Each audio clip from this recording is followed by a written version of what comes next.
Hello everyone, कैसे हो आप सब। आई होप आप सभी अच्छे होंगे। तो लास्ट वीडियो में न्यूक्लियर फिजिक्स के कुछ क्वेश्चंस हमने देखे थे और आज की वीडियो में पार्टिकल फिजिक्स से कुछ क्वेश्चंस हम देखने वाले हैं CSIR नेट की।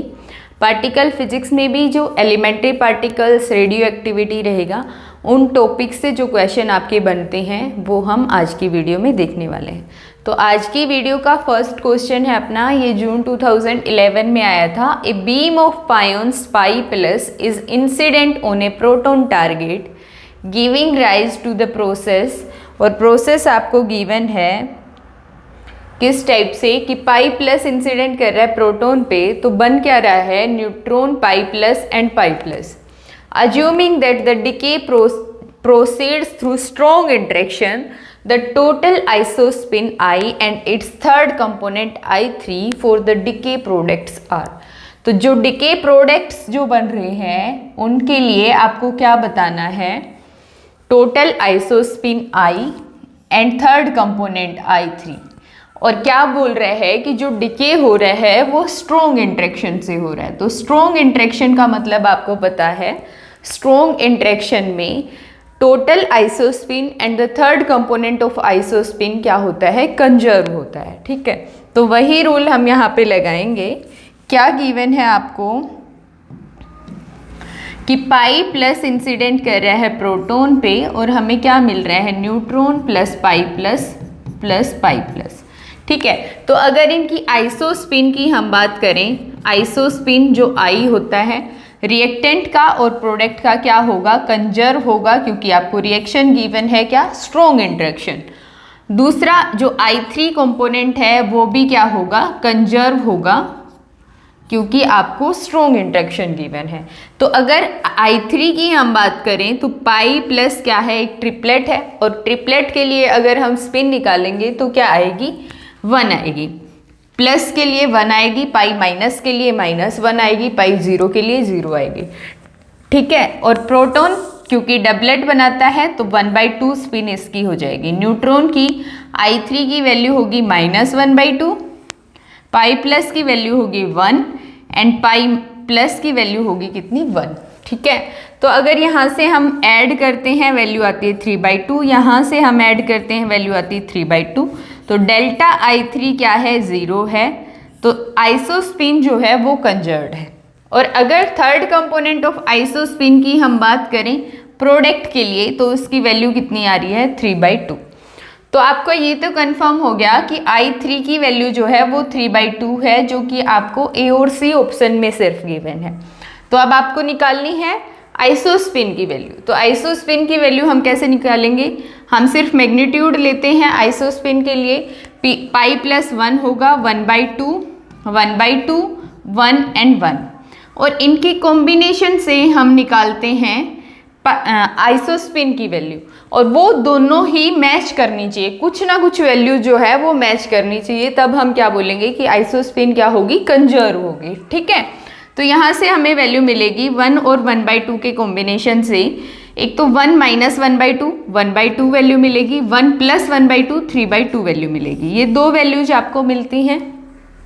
यहाँ से अगर आप देखो तो इन दोनों के कॉम्बिनेशन से वही 1/2 3/2 वैल्यू मिलेगी। अब इनके कॉम्बिनेशन से हमें वैल्यू मिलेगी कितनी, 1/2 3/2, 1/2 के साथ कॉम्बिनेशन देखते हैं तो 3/2 के साथ हम देखते हैं तो अगेन 1/2 एंड 5/2। ठीक है, ये वैल्यूज आपको मिलती हैं। अब देखो तो इनमें से कुछ ना कुछ कॉमन होना चाहिए, और कॉमन जो भी होगा ना वो अपना क्या होना चाहिए, I3 को कंजर्व करना चाहिए। अब अगर मैं बोलूँ कि आइसोस्पिन जो है वो 1/2 भी पॉसिबल है, लेकिन उससे हमें थर्ड कंपोनेंट 3/2 नहीं मिलेगा। इससे जो थर्ड कंपोनेंट हमारे होंगे वो 1/2 एंड -1/2 ही होंगे। ठीक है, अगर मैं आइसोस्पिन लेती हूँ 3/2 तो इससे जो थर्ड कंपोनेंट हमारे बनेंगे वो कौन से बनेंगे, -3/2 -1/2 1/2 एंड +3/2। ठीक है, तो ये वैल्यूज हमें मिलेंगी। अब आइसोस्पिन का थर्ड कंपोनेंट अगर 3/2 गिवन है और आइसोस्पिन की दो ही वैल्यूज पॉसिबल हैं, 1/2 and 3/2 for the strong interaction, तो आइसोस्पिन की वैल्यू क्या होनी चाहिए जो कि थर्ड कंपोनेंट ऑफ आइसोस्पिन को भी सेटिस्फाई करे। आई की वैल्यू क्या होनी चाहिए, 3/2। तो स्ट्रॉन्ग इंटरेक्शन के लिए आइसोस्पिन की वैल्यू होगी 3/2 एंड थर्ड कंपोनेंट की वैल्यू भी क्या होगी 3/2। तो ऑप्शन से मैच करेंगे तो ए ऑप्शन जो होगा वो करेक्ट ऑप्शन होगा। बी पार्ट है using isospin symmetry the cross section for the above process can be related to that of the process.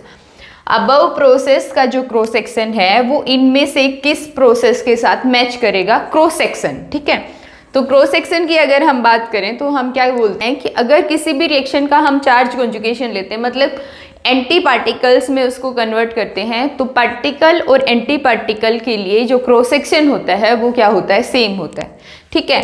तो आप मैच करके देख लो। अब लिखा हुआ क्या है, यूजिंग आइसोस्पिन सिमेट्री, और आइसोस्पिन सिमेट्री का मतलब ही क्या है कि पार्टिकल्स को हम एंटी पार्टिकल्स में कन्वर्ट कर रहे हैं। तो जो भी आपको रिएक्शन में गिवन है उनके अगर एंटी पार्टिकल हम लेते हैं तो हमारे पास क्या वैल्यू आती है, पाई प्लस का क्या हो जाएगा पाई माइनस, पी का पी बार, एंटी पार्टिकल न्यूट्रॉन का न्यूट्रॉन बार, पाई माइनस। जो बी ऑप्शन होगा वो करेक्ट ऑप्शन होगा।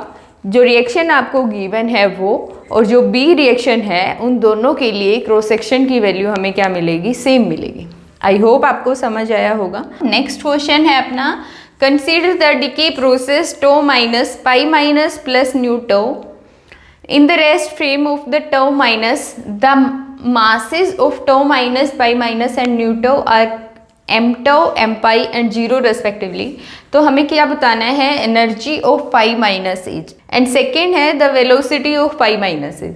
आपको एनर्जी निकालनी है पाई माइनस पार्टिकल की, रेस्ट फ्रेम में टाउ माइनस का डिके हो रहा है। तो यहाँ पे आपको गिवन है कि टाउ माइनस जो है वो डिके हो रहा है pi minus plus new tau में, और उसके लिए आपको मासेस गिवन है, ये रेस्ट पे है और उससे डिके हो रहा है। तो अगर ये रेस्ट पे है तो इसका मोमेंटम जो है वो क्या होगा, 0। अब ये जो पार्टिकल, ये टाउ पार्टिकल है जो कि रेस्ट पे है और ये डिके हो रहा है 2 पार्टिकल में। तो अगर ये पार्टिकल अपना पाई माइनस है और ये न्यू टाउ है, क्योंकि इसका मोमेंटम क्या है, 0 रेस्ट पे होने की वजह से, तो ये पार्टिकल्स जो मूव करेंगे वो अपोजिट डायरेक्शन में मूव करेंगे। तो अगर मैं बोलूँ पी पाई माइनस जो है वो क्या होगा, नेगेटिव होगा पी न्यू टाउ का, ठीक है। और अगर इनके मैग्नीट्यूड की हम बात करते हैं तो मैग्नीट्यूड इनका दोनों का क्या होगा, सेम होगा, ठीक है। साइन का फर्क होगा कि अपोजिट होगा, बाकी मैग्नीट्यूड क्या होगा, सेम होगा। आपको निकालना क्या है, एनर्जी निकालनी है पाई माइनस पार्टिकल की। तो हम यूज करेंगे law of conservation of energy, और मोमेंटम का तो हम यूज कर ही चुके हैं कि यहाँ पे 0 है, P pi plus P new tau, तो ये दोनों अपने क्या आगे, अपोजिट आगे, ठीक है। तो इस टाइप से मूव करेंगे particle. Law of conservation of momentum यहाँ पे हो गया। कंजर्वेशन ऑफ एनर्जी का अगर हम यूज करें तो कंजर्वेशन ऑफ एनर्जी से क्या हमें वैल्यू मिलेगी, इसकी एनर्जी की अगर मैं बात करूं तो इसके पास क्या होगी, सिर्फ रेस्ट मास एनर्जी होगी, ठीक है। तो ई टाउ से ही लिख लेती हूं मैं, E tau is equal to E pi minus plus E nu tau, और इसके पास जो रेस्ट मास है वो तो कितना है, 0 है, क्योंकि यहाँ पे क्या गिवन है, ये न्यूट्रिनो गिवन है, न्यूट्रिनो का रेस्ट मास क्या होता है, 0। तो इसकी एनर्जी जो होगी वो होगी m टाउ c स्क्वायर, और ई पाई माइनस जो है वो आपको फाइंड आउट करनी है, और प्लस ई न्यू टाउ की रेस्ट मास एनर्जी तो 0 होगी, मोमेंटम एनर्जी होगी, मोमेंटम की वजह से जो काइनेटिक एनर्जी होगी वो होगी। तो काइनेटिक एनर्जी इसकी क्या होगी, E is equal to C into P होता है, तो सी पी न्यू टाउ, ठीक है। न्यू टाउ की जगह पे आप लिख सकते हो पी पाई का मैग्नीट्यूड, ठीक है। तो हमें निकालना है ई पाई माइनस। तो अगर ऑप्शन से आप मैच करते हो तो ऑप्शन में आपको मास के टर्म्स में गिवन है, तो हम इसको कन्वर्ट करेंगे मोमेंटम को मास के टर्म्स में, ठीक है। तो हम किसका यूज करने वाले हैं, ई पाई की आपको एनर्जी पता होनी चाहिए। रिलेटिविस्टिक एनर्जी का फॉर्मूला हम यूज करेंगे, क्या होती है, एक तो रेस्ट मास एनर्जी होती है m pi c square plus P square C square, तो यहाँ पे आ जाएगा m square c raise to power 4 plus P square C square, और p यहाँ पे किसका आएगा, पाई का, ठीक है। तो ये होगा, और अगर ई पाई का स्क्वायर हम देखें तो इसका स्क्वायर रूट हट जाएगा, तो वैल्यू आती है m pi square c raise to power 4 plus P pi के स्क्वायर की जगह वैल्यू पुट कर दो। अब अगर इनका स्क्वायर हम लेते हैं तो हमारे पास क्या आएगा, new tau P new tau का स्क्वायर आएगा और इनटू में सी स्क्वायर भी है तो ये वैल्यू आएगी। एक तरह से इस वैल्यू का स्क्वायर हमें देखना है तो यही वैल्यू है, ठीक है।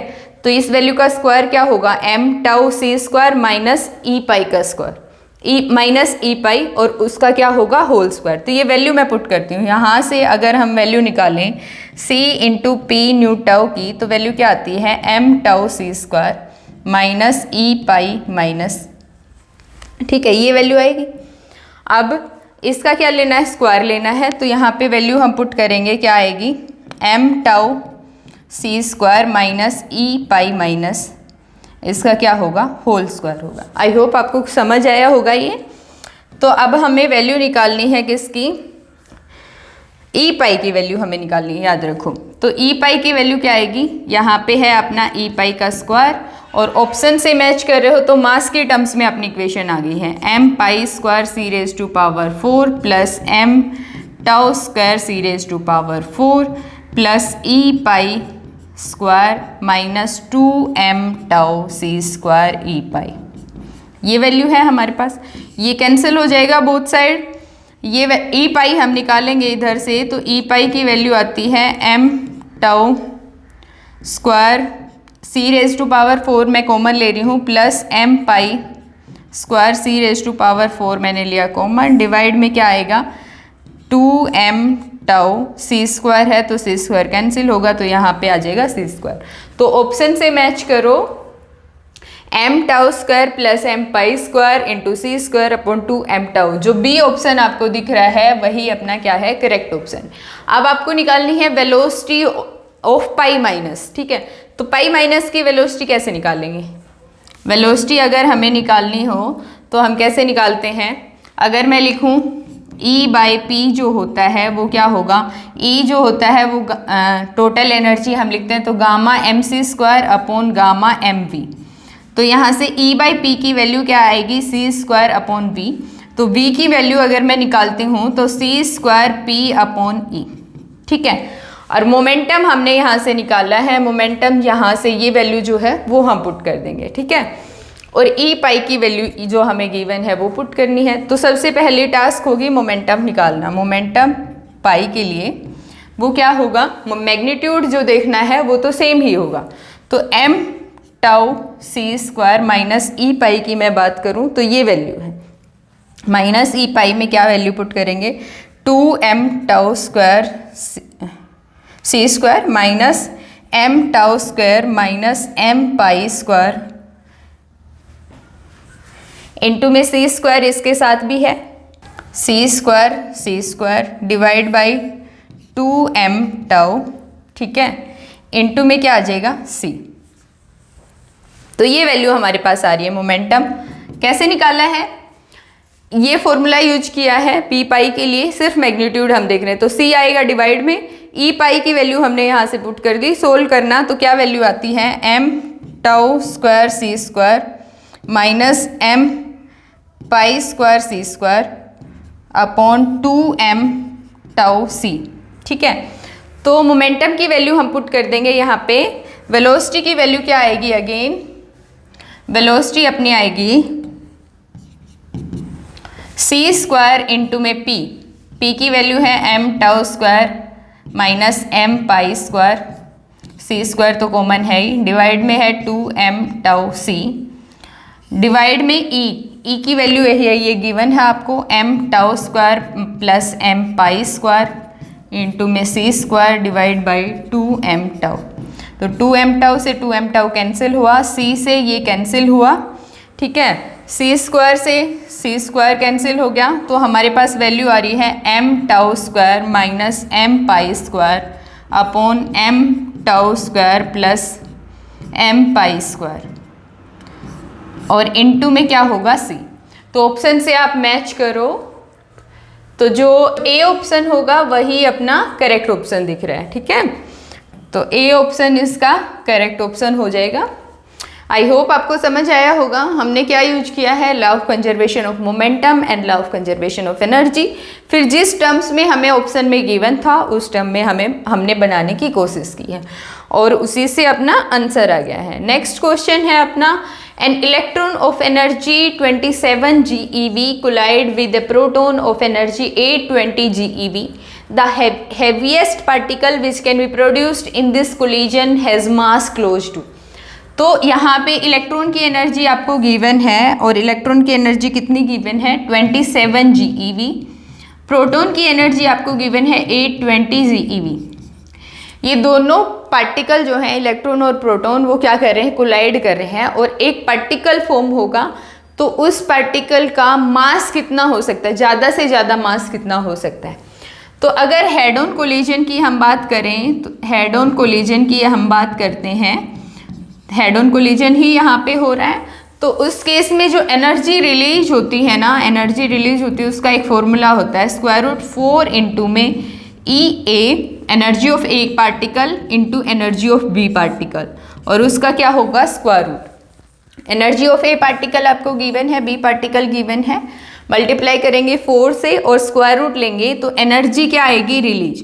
तो जितनी एनर्जी रिलीज होती है उसका डिवाइड बाई c² अगर हम करते हैं तो उतना क्या होगा, मास होगा पार्टिकल का, जो कि मतलब हैवीएस्ट पार्टिकल फॉर्म हो सकता है। ठीक है, तो एनर्जी यहाँ से कितनी आएगी 4 × 27 × 820 और इसका क्या है स्क्वायर रूट। तो अप्रोक्सीमेटली क्या आती है 300 GeV। तो मास जो होगा पार्टिकल का, कोई भी पार्टिकल जो फॉर्म होगा उसका मास जो होगा वो क्या होगा 300 GeV/c²। हैवीएस्ट पार्टिकल जो फॉर्म हो सकता है वो इतने मास का हो सकता है। तो मास क्लोज टू ऑप्शन में डिवाइड बाई c² होना चाहिए। ए ऑप्शन जो है वो करेक्ट ऑप्शन हो जाएगा। नेक्स्ट क्वेश्चन है, the dominant interactions underlying the following process आपको गिवन है, आपको ऑप्शन में गिवन है कि ए जो है वो स्ट्रॉन्ग होगी, इलेक्ट्रोमैग्नेटिक होगी, वीक होगी। ऑप्शन इस टाइप से आपको गिवन, जो प्रोसेस गिवन है वो बतानी है कि कौन सी स्ट्रॉन्ग है, कौन सी इलेक्ट्रोमैग्नेटिक है, कौन सी वीक इंटरेक्शन है।